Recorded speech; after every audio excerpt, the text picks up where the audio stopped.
My name is Malek Najjar. I'm an assistant professor of theater arts at the University of Oregon, and I am very grateful to be here today. This is a very exciting opportunity to be with all of you and with three of the leading lights of the Arab American theater movement, and I mean that wholeheartedly, and three very lovely people and great colleagues as well. So why don't we just briefly have you introduce yourselves, and then we'll launch into some questions. Where do we want to start? Why don't you go ahead, Jamil? Hi, my name is Jamil Khoury, and I am the founding artistic director of Silk Road Rising, which is a Chicago-based theater company. We do live theater and also video plays. And we took the historic Silk Road, which I assume everyone in this room knows when I'm referring to Silk Road what I'm referring to, essentially trade routes that stretched from China to Syria, or Japan to Italy, if you include the sea routes. And we use that as a geographic guide for the stories we tell, and also as a metaphor for a sort of cross-cultural exchange or polyculturalism. So we're playwright focused, and we love playwrights. I think, you know, we're well represented on the stage as playwrights. And it really is about the authorial voice. So people telling stories that somehow emanate from their heritage or their identity, sense of community, and so forth. So I believe very strongly in the power of theater as catharsis and also as a vehicle, a mechanism for social change. And that's really why I do what I do. And I should also add that Silk Road was a response to the attacks of September 11th, 2001. So my life partner, Malek, who's not here with us today, we founded the company together really to fill some of those voids in representation and just stories that weren't being told on Chicago stages and on America's stages. Nathalie? Thank you. My name is Nathalie Handal, and I'm a playwright and a poet. You'll get to know more. We'll get to know more. Well, I mean, a lot of my work deal with, I guess I'll just say a few words. A lot of my work deal with issues of multiplicity, being a Palestinian from Bethlehem, but having been raised in 4 continents. So I'm not only speaking about an Arab American identity, but I'm also including a French and Latina, and it goes on. And I think this multiplicity, in a way, the work that I do, either in theater or in the books that I write, or the projects such as anthologies that I've edited, is really to sort of ask ourselves questions, because when we don't have the answers, we have to go to the questions, right? We have to pose these questions. And in this work, I'm really asking myself these questions, having a dialogue with my contradictions, or what I assume is my contradictions, but actually I do very strongly believe that fragments can be whole, and that we don't have to choose, and that in fact this having all these parts actually, you know, is really enriching. And Edward Said said, you know, exile can also be a field of opportunities. And I really, although there are challenges that accompany these multiplicity, I do believe that it is an experience that can contribute greatly to coexistence. Hi, I'm Heather Raffo. I'm an actor and a playwright. I do performance poetry as well, and I lead a lot of workshops called Places of Pilgrimage that I do both around America and internationally, and I did one on Queens College campus, which some of the women are here. Oh, shout out to them. It's a personal narrative writing workshop that uses theater tools. And one of the jumping off places for that is, I think with the students, when they were talking, they talked about the empathy they encountered in the Middle East around the theme of human narrative. And I think that's a big reason why theater matters, is because it lifts up those human narratives and gives them live to audience members. And sometimes that's the closest audience members get. I happen to be Iraqi and American. My dad's Iraqi, my mom's American, and I wrote a play called 9 Parts of Desire that I did here in New York off Broadway for 9 months, but then it toured around America to almost every major city in America, and it's been international too. It's been playing for the last 10 years. And the biggest part of that process for me is having those Iraqi female human narratives reach all sorts of people, particularly Americans, and creating a really interesting dialogue. Because of that play, yes, I'm an artist, but I've been asked to speak on art as cultural diplomacy because the play itself had that kind of trajectory and was used in a way that our own diplomacy failed and couldn't be used. So it was really interesting to find myself as an artist eventually being supported by the State Department or various other entities, a group of card-carrying, gray-haired Republicans, right, in Ohio, flying me in to do elements of my play is a very interesting place to find myself as a cultural diplomat for things that matter to me as an artist, as a female, as an Arab American. So that's a bit of who I am and what I do. So I'd like to, first of all, all of us who identify as Arab American here and who perform and work in theater, we all, of course, have roots in the Arab world. And so I'd like to start off with a quote from a book called Theater in the Arab World. I'd like to start with that quote and then get each of your personal experiences having gone back to the Arab world and what you saw recently on your trips. So the quote starts, this is by Ralph Hemke. For decades, theater makers in the Arab world have suffered from cruelty, oppression, and despotism. Under these circumstances, they could not simply withdraw themselves to work and live in ivory towers, to shut themselves away from the flames of today's world. This inevitability bestows an immense timelessness and explosiveness on the theatrical work in the Arab countries. And so I'd like to have your personal reflections. Jamil, you've recently been back to Lebanon, and of course your work, Nathalie, in Palestine, and Heather going back to Iraq again after being away for a long time. Can you please talk to us about this idea of the timelessness, the explosiveness of the work that's happening there, and how relevant it is given the current difficulties that are occurring in these different places?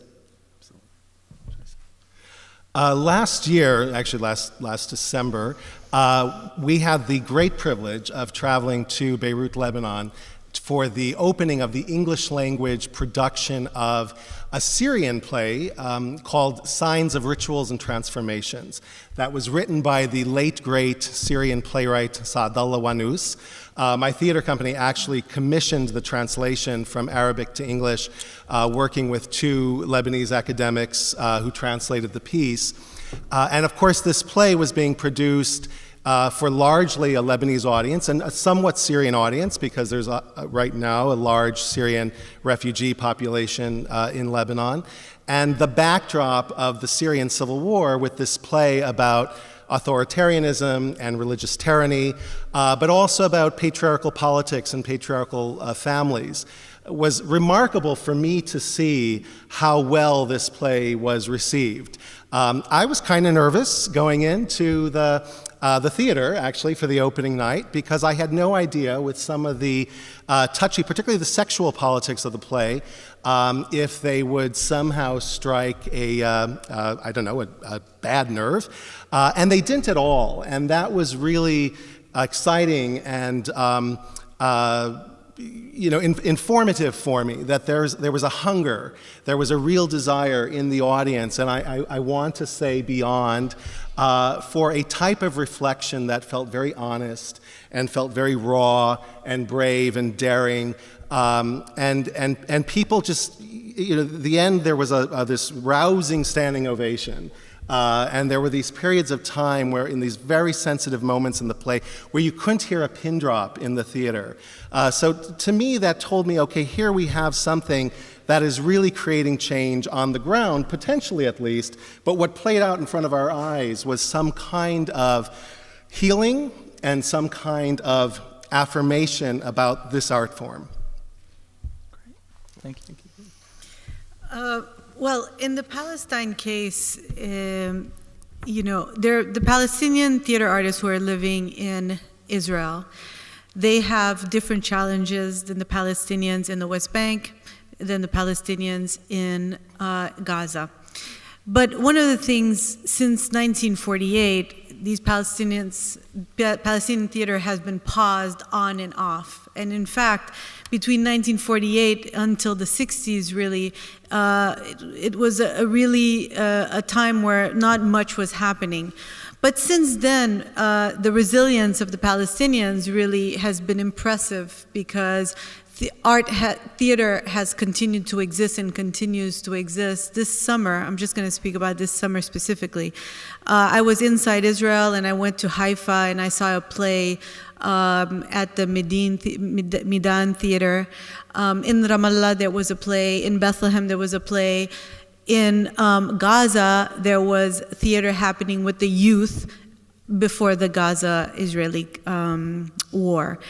And so theater has been moving despite the fact that they have to deal with funding issues, logistical issues. Trying to get theater artists together in Palestine is one of the most difficult things, because you don't know if the person inside Israel is going to be able to come to the West Bank. The Gazans, forget it, they haven't been able to, they can't go either inside Israel or in the West Bank. So really bringing those voices together to create something together is extremely challenging. But theater continues. I know that the Ashtar Theater in Ramallah have been able to do work as well in Gaza. And the diaspora, Palestinians who are in France and Australia, in the United States, have brought plays together. There's Noor Theater in New York that have done some very interesting things, not only with Palestine, but Arab American theater. But it is a challenge. And the question then is, as an artist, so when I come to, what do I write? How do I work with these theater artists? But as an artist myself, what do I write? Because I'm Palestinian, but I have the ability to leave and to move, the ability of movement, the ability. Where does that put me as an artist, and what do I do with these questions? The fact that these people have so many restrictions, and although I have my own restrictions, I still have the option to move. And so movement becomes something I've been thinking about a lot. And what permission do I have to speak about this or speak about that? So I can only go to my experience and go to the narratives and the experiences I know as a Palestinian in the diaspora, really, where my family is spread out all over. And there are so many interesting narratives that I have been working with. For instance, I've been doing some projects with Palestinians in Chile, because there's almost 500,000 Palestinians in the diaspora there. So I've been working a lot with the Latin American Palestinians, and continue to do so very enthusiastically. And so this new generation is the new generation in the diaspora is a very interesting one, and many things are happening. At the same time, having worked giving theater workshops and poetry workshops in Bethlehem and Jerusalem, it is also, especially recently, has been quite difficult, because the students ask me questions that I am unable to answer. One of them told me, "How am I supposed?" We're teaching. Okay, let's imagine this. Let's create this together. And one student told me, and then another student, how do we imagine behind the wall? And that's a very difficult. That's very difficult for me to answer, because I'm asking them to imagine, but they cannot imagine behind the wall. It's incredibly challenging. And even if, for one instant, they imagine behind the wall, the reality hits. So this is where we're at. I wanted to leap off on this. As you talked about your own writing, and what right do you have, and in what way do we represent a community from these cultures that we come from? And I think that I have an example about Iraqi theater through the lens of seeing two productions of 9 Parts of Desire, but it really kind of showed me a lot of what the state of Iraqi theater is. And one was done by a group of university students in the north, in Kurdistan, and one was done by an Iraqi actress directed by professor from University of Baghdad, theater professor. And it was very interesting to me that in both circumstances, most of the script had to be cut. And I thought that was interesting because so many Iraqi women find me online, want to read the play, I send it to them, and there's kind of this complete underground conversation that I'm having with Iraqi women where they're like, how do you know this? How can you speak all these truths that we can't even begin to talk about? And it's a dialogue of the stuff they cannot say. And I'll just say that's what I think theater is. That's what artists are supposed to do. They're supposed to say the things that can't be said. That's why they matter, right? So here are those things that Iraqi women are finding me and having deep conversations about, and yet when the play is done in Iraq, most of it has to be cut. And then it ceases to be the play anymore. And so that's the state of theater, right? That's the state of theater in Iraq. This same university professor had mentioned to me that they do a lot of classics. They adapt a lot of Shakespeare and things like that because it's safer somehow. Now, Iraq's theater is very, very different than the theater in Palestine, where I actually think personal voices and personal narratives are thriving. But when I was approached by the State Department, please, can you think about doing some workshops here in Iraq, it was because there are no young female playwrights. I don't want to say there are none, but they were looking around going, where are these young women willing to put narrative up front? Also, this didn't seem like it was what was being done, personal narrative, which I find very interesting because the stories they have to tell are very, very important. I would say on the flip side, I think film in Iraq is really thriving. Not so much going to the movie theater kind of film, but all the Iraqi filmmakers I know are really working in a level of realism and metaphor that is quite astonishing. Yeah, thank you for that. You know, after I had visited Lebanon 2 years ago, I spoke to Sahar Assaf, who's a theater director there, and she talked about the idea that there's still censorship, actually, you know, that the plays have to be vetted before they can be performed. So she found that to be very stifling, frankly. But there are some great things happening, you know, such as the 12 Angry Lebanese project that was done in Babda prison and other experiments. So if we take the restrictions that Arab theater makers are working under, and we pull the lens back as Arab Americans, because really the work we do is much more in the diaspora of the Arab American experience. So let's pull the lens back and say, okay, now we are Arab Americans. What restrictions do we find in this genre of Arab American theater, and how do we even define it? So if you could just take a moment and give me your personal definitions of what Arab American theater is and what you feel are its boundaries or restrictions as you've known them. We have a rule at Silk Road that I call the playwright protagonist imperative, which is essentially that the background of the playwright aligns with the background of the protagonist. So you, as an audience member, are taking a journey with a Korean character, an Indian character, an Arab character, whatever the case may be. And that writer is not coming from a celebratory place of, oh, isn't it great to be Syrian, or isn't it great to be, but that it is critically engaged work that is looking at the complexity not only of identity, but of issues that somehow bring us back to identity in one form or another. I think one of the great challenges that Arab American artists that we face is what I call the burden of representation, telling everyone's story in one play, right. Because the stories haven't been told, or they've been told very poorly, or they've been, you know, sort of a misrepresentation, or whatever the case, and also somehow undoing all that bad representation, so that we're put in this very reactive space of correcting this, that, or the other thing. So I think that can oftentimes be a very a wonderful challenge, but it's also a very unfair burden to place on one artist who's trying to tell a story, and that is these are themes, these are, let's say, difficulties that probably come up over and over and over for Arab American theater makers. Yeah.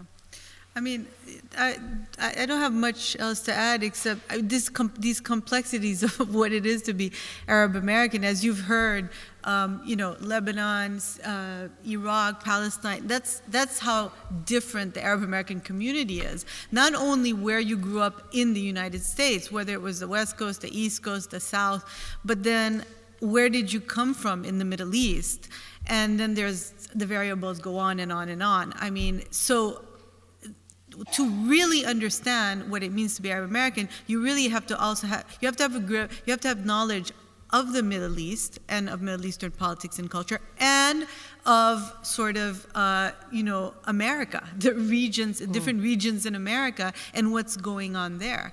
I teach a class at Columbia which is entitled "The Middle East Through Literature and Film," and I'm always surprised at how I have to go back to the basics before I can even teach the class, because otherwise they're reading a whole book and then I ask them, well, you know where that is, right? They're like, no. I go, well, when you read the book, what did you think? And they're just sort of, I don't know what they're imagining, but they haven't gone to the specificities, and it's really in the politics of details that you can really start understanding the work.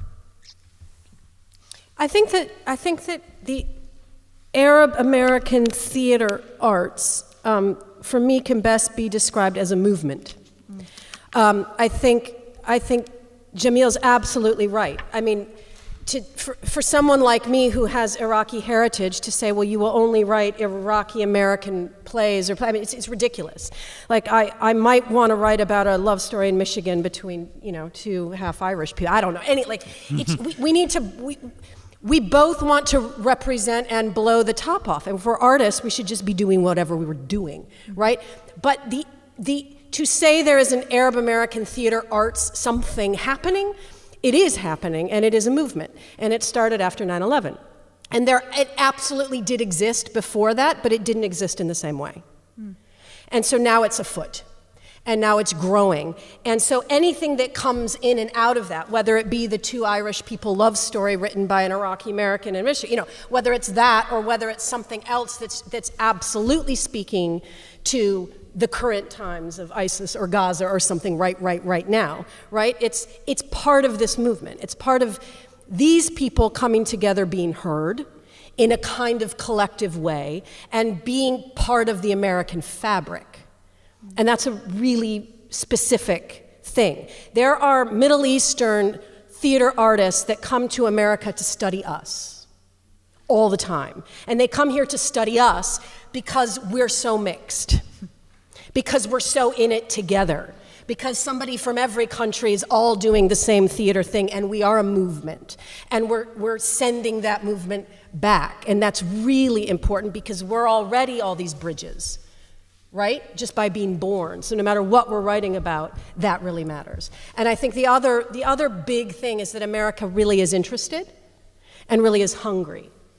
I mean, it blows my mind that my first play could run off Broadway for 9 months and be a commercial success. That's weird. That's exciting. It's also really weird. It's also really weird when that commercial success that was turned down by all these other theaters for development, not for production, for development, we're not going to touch that. The minute the New Yorker and the New York Times and the Wall Street Journal rave about it, like rave and rave and rave about it, then everybody wants it on their main stage. So that's what being part of this movement is. Weird and good. And like 2 steps forward, 10 steps back. But it's happening. We're becoming part of the fabric of the American conversation. When I go to universities and they're like, you're here to speak about being an Arab American, and if I take my director with me, she just laughs and she goes, no, 9 Parts is an American play. What is not more American about it?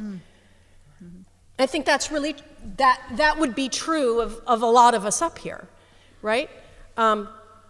Yes. But given our circumstances at this moment in time, we are Arab Americans because The exceptionalism of it all, it strikes me. And I want to bring up two quotes, if you don't mind, Jamil.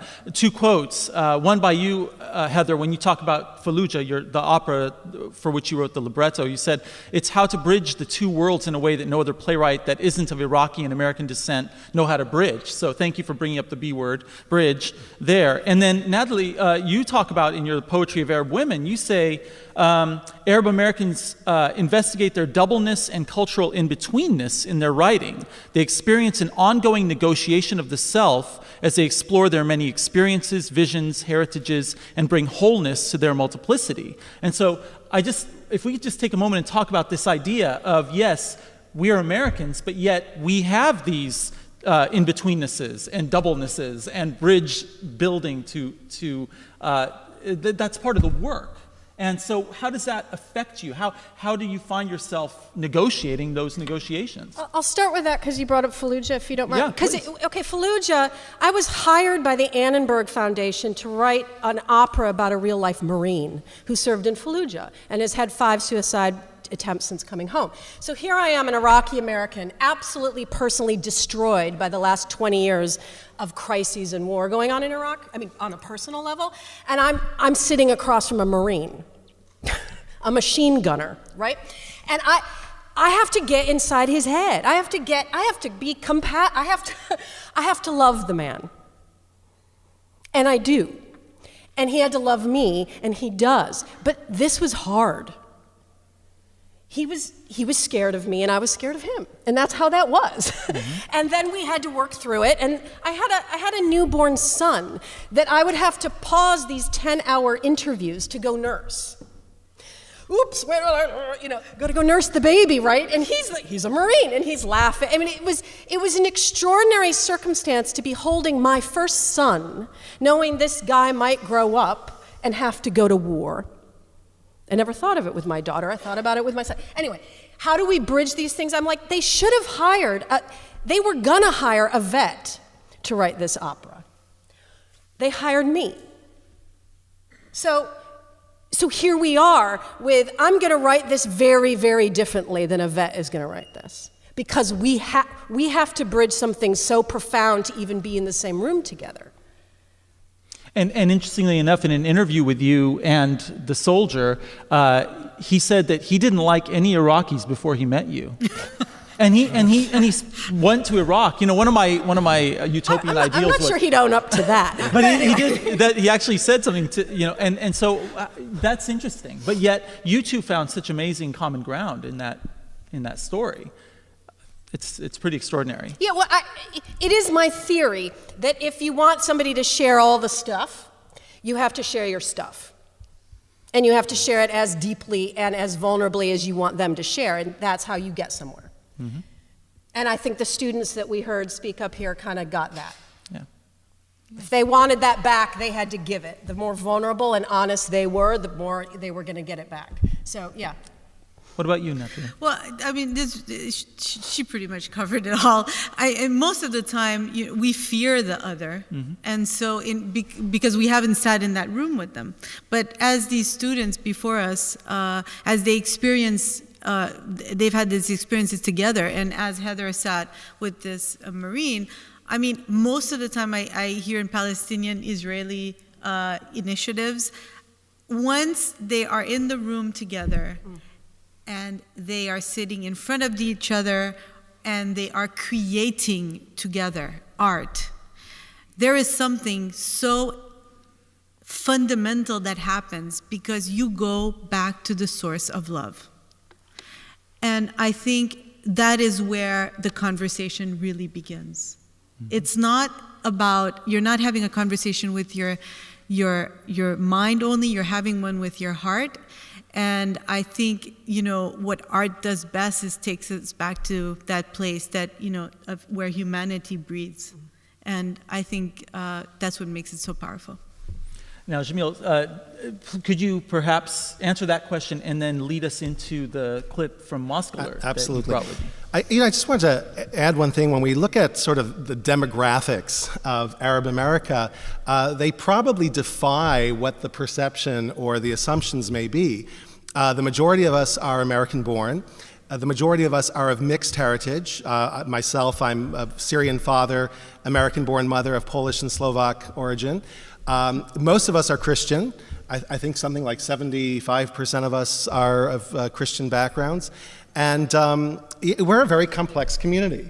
There were several waves of migration, and so there are several ways to relate to Arabness and Arab Americanness and to sort of, construct an identity. So what I love is the do-it-yourself aspect of identity making and also identity politics within the community. But I will say that, as an artist, and I'm speaking outside of my sort of producerial role, but really as an artist, heritage and a sense of belonging and community and connections and language, and so is very powerful for me. And it really, even when I try to somehow flee or when I try to reinvent, I always go back to those original sources. So there's something to really be mined there.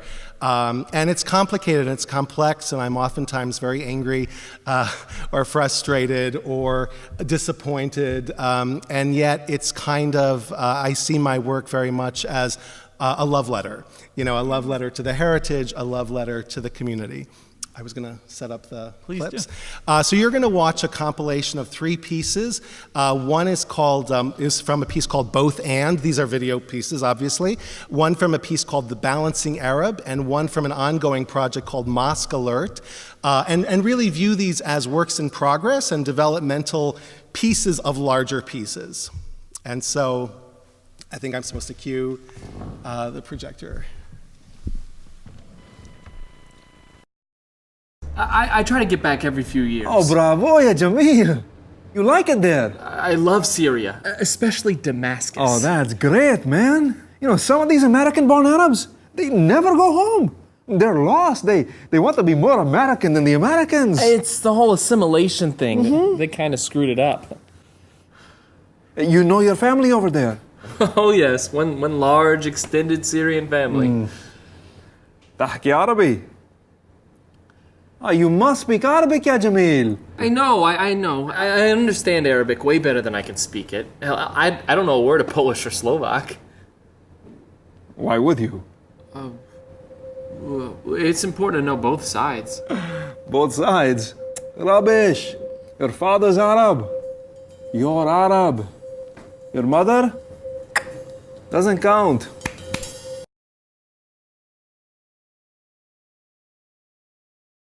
Look, I was born here, but my parents and all their friends, they're from the old country. It is hard being an immigrant, Heidi. Really hard. So before you start asking anyone to take a loyalty oath... A man grabs a microphone and screams, "First Israel, then America." Gee, I wonder what he's talking about. I don't ever remember that being said. In fact, it wasn't. Oh, it most certainly was, and no one batted an eye. With all due respect, I thought you were this big liberal. How about a little empathy? Those speakers, the ones who so riled you up, those people have horror stories. They're people who fled for their lives. Palestinians, Iraqis, Lebanese, Syrians. Yes, and America gave them a home where they could be safe and free and prosperous. My ancestors were from Ireland, and they were grateful to be in this country. Oh, and we're a bunch of ingrates?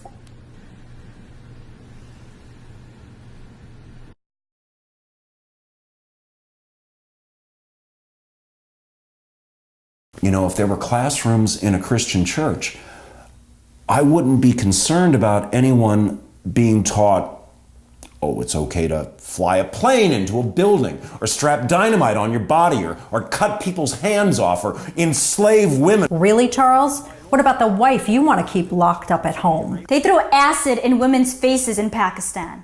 What about that, Islam? If all I knew about Islam was what we saw on 9/11, if all I knew about Islam was what we see on the news about how men treat women in other parts of the world, then yes, I would be seriously concerned about who is living amongst us. But we are not talking about those people. We are talking about doctors, lawyers, teachers. As I am just as much a member of this community as anybody else. I want my America back, thank you very much. To be quite honest, I think it's downright un-American for anybody to try to block this mosque from being built. The woman is an apologist. Listen to her. Aisha Khan is a first-rate propagandist, just like her husband. And for those of you who have already decided who we are and have no interest in dialogue, let me remind you that we are tax-paying American citizens. This is our home too.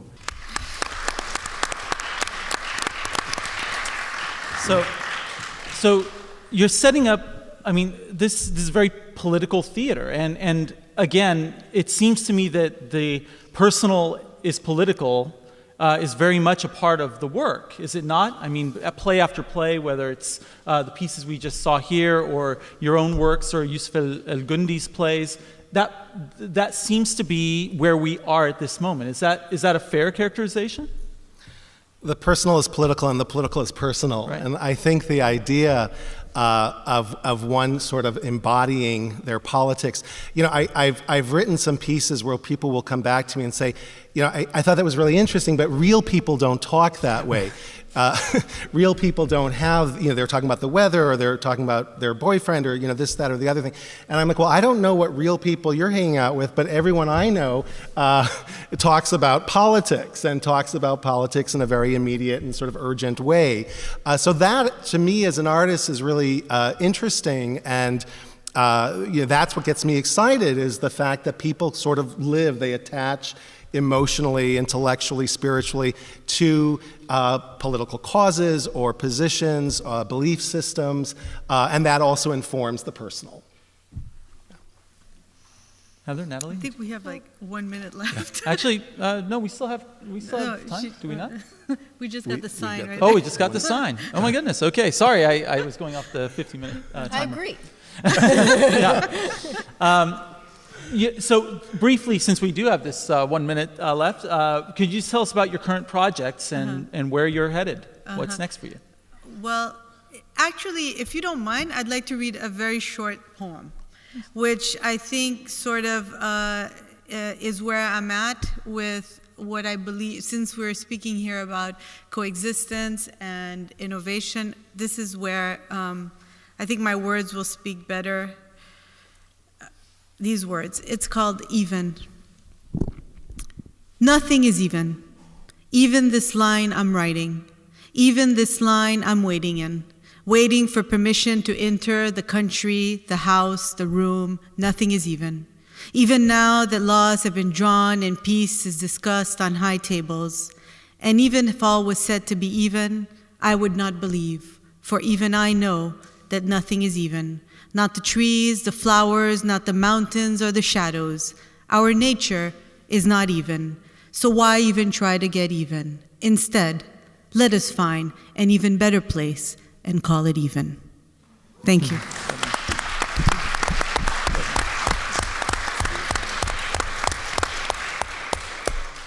Heather, any?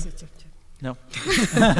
Well, I would like to thank all of you for joining this panel. It's such a pleasure to be with you again, Heather, Natalie, Jamil. And I would like to thank all of you and CERRU for sure for all of your kindness for having us here and for helping to spread the word about Arab American theater, film, and performance, which is going on right now. So the next time you hear about an Arab American play, please go see it and tell us what you think. Thank you, Michael. Thank you.